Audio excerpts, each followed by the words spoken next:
আসসালামু আলাইকুম। Welcome back to আকুকস ডায়েরি। থেকে স্বাগত জানাচ্ছি চ্যানেলটিতে। আজকে এসেছি একটি রেসিপি। খুবই সুস্বাদু একটা রেসিপি। কিছু টিপস এবং ট্রিক্স এর মাধ্যমে দেখিয়ে দেব কিভাবে আপনারা এই রেসিপিটি তৈরি করতে পারেন। দেখাবো বড় কিং সাইজের যে কবুতরগুলো পাওয়া যায় সেগুলো কিভাবে করা যায়। ২টা কবুতর নিয়ে নিয়েছি। এগুলো অনেক বড় সাইজের কবুতর। প্রায় ৭০০ থেকে ৮০০ গ্রামের মতো মাংস হয়েছে। সাইজ দেখেই বুঝতে পারছেন যে কবুতরটা কত বড় সাইজের। এই মাংসগুলোর সাথে আমি ড্রাই ইনগ্রিডিয়েন্টস যেগুলো সেগুলো দিয়ে দিচ্ছি। প্রথমে দিব ১.৫ চা চামচ হলুদের গুঁড়ো, মরিচের গুঁড়ো দেবো ২ চা চামচ,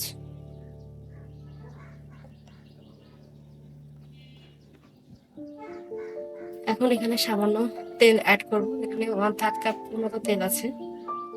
পেঁয়াজ কুচি দিয়ে দিচ্ছি ১ কাপ,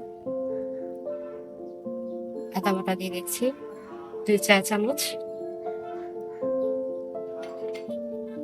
রসুন বাটা দিচ্ছি ২ চা চামচ,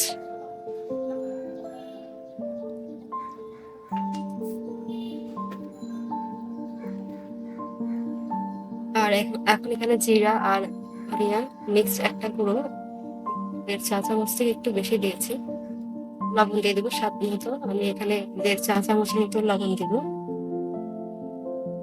এই ইনগ্রিডিয়েন্টস গুলোকে খুব ভালো মতো হাত দিয়ে মেখে নেবো। মেখে এই মাংসটাকে ম্যারিনেট করে রাখবো প্রায় ২০ মিনিটের মতো। চাইলে ম্যারিনেট নাও করতে পারেন, বাট আমি একটু ম্যারিনেট করে রাখবো।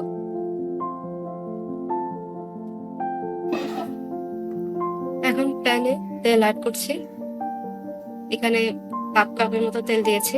যেহেতু আগে মাংস ম্যারিনেশনে তেল দেওয়া হয়েছে, এখানে পরিমাণে একটু কম দেব। এগুলো বড় কবুতর, এগুলোর নিজেরই অনেক চর্বি থাকে। এই চর্বির কারণে অনেক তেল বের হয়ে যায়, বেশি তেল হয়ে যায়। এখানে দিয়েছি গরম মসলা, লং, এলাচ, দারচিনি। গরম মসলাটাকে হালকা সটে করে এখানে আমি 1/3 কাপের মতো পেঁয়াজ অ্যাড করেছি।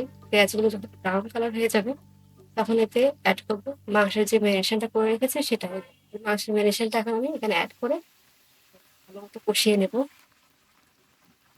কবুতরের মাংসের টেস্টটা তার কষানোর উপর মানে নির্ভর করবে স্বাদটা কেমন হবে। আপনি যত ভালো কষাবেন মাংসটা তত ভালো এটার ফ্লেভারটা পাবেন।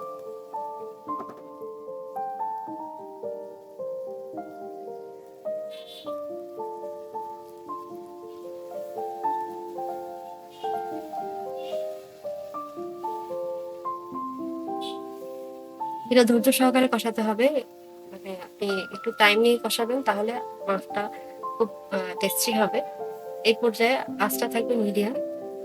যেহেতু কবুতরগুলো বড়, এগুলো থেকে নিজে থেকেই অনেক তেল ছাড়বে নিজে। মাংসগুলো কষানোর সাথে সাথেই অনেক পরিমাণ তেল ছেড়ে দিবে। এর জন্য প্রথমে চেষ্টা করবেন যে তেলের পরিমাণ একটু কম দেওয়ার জন্য। ছোট কবুতর হলে সেক্ষেত্রে তেলটা একটু বাড়িয়ে দিতে হয়।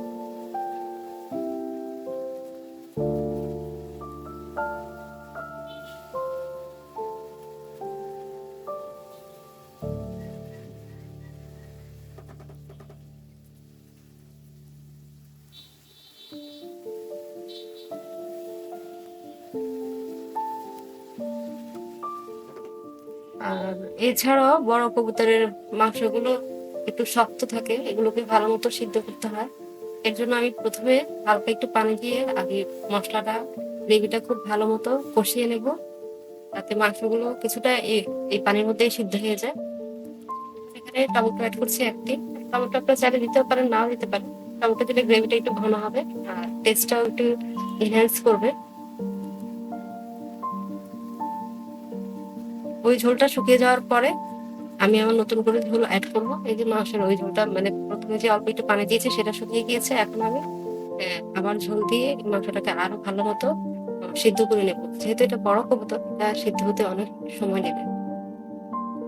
ছোট কবুতরে আপনি ঝোল অ্যাড না করলেও চলে, পানি না দিলেও হয়, খুব ভালো সিদ্ধ হয়ে যায়। বাট এগুলো যেহেতু অনেক বড় সাইজের কবুতর, এগুলোতে দেশি মুরগি থেকেও অনেক বেশি মানে মাংসগুলো অনেক শক্ত, যেন বেশি সিদ্ধ লাগবে। কয়েকটি কাঁচামরিচ দিয়ে দিয়েছি, কাঁচামরিচের ফ্লেভার কবুতরের মাংসের সাথে খুব ভালো যায়। ট্রাই করুন কাঁচামরিচটা দেওয়ার জন্য। আমি এটাকে একবার মাখা মাখা করে ফেলবো না, তো একটু বড় সাইজের কবুতরটা ঝোলটা অনেক টেস্টি হয়। এইভাবেই রান্না করবো। সার্ভ করে দিচ্ছি। বাসায় ট্রাই করে দেখবেন, রেসিপিটি কেমন হয়েছে আমাকে জানাবেন। এটা খুবই মজা হয়েছিল। আমি এখন এটা মাংসগুলো ভাতের সাথে সার্ভ করে নিচ্ছি। কালারটাই খুব সুন্দর এসেছে। যদি এই রেসিপিটি ভালো লেগে থাকে অবশ্যই চ্যানেলটিকে লাইক, কমেন্ট এবং সাবস্ক্রাইব করবেন। ভিডিওগুলোকে দেখবেন, জানাবেন কেমন হয়েছে। Thanks for watching my videos. আসসালামু আলাইকুম। See you next time.